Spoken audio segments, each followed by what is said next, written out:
In 6.4, we're going to talk about the measures of dispersion. So this chapter is all about how your important parts of your data set that you have found, like the median, the mode, the mean, the max, and the min, what they tell you about your data set. The first thing is that we're going to go over some definitions. First one is the range. It's not like the range for domain and range. It's just the range between your values. So it's the difference between your maximum and minimum of your data set. So what you're going to do to find it is take the max and subtract the min. And that's going to get you the range that you need.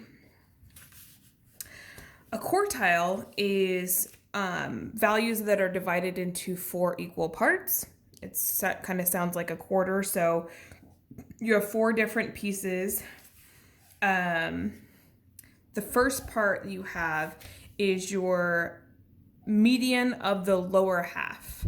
So you'll have your first quartile, that's what it's called, or the lower quartile. It's the 25% of the data is below it. So 25 or a quarter of your data is on one end over there.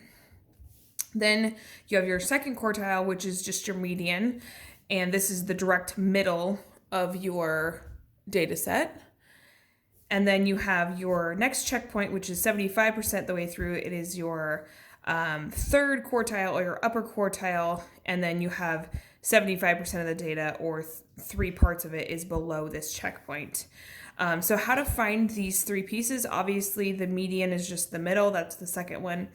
Your first one is just the middle of the lower half, and then your third is the median of the upper half. So it has kind of these 3 little checkpoints, kind of looks like this.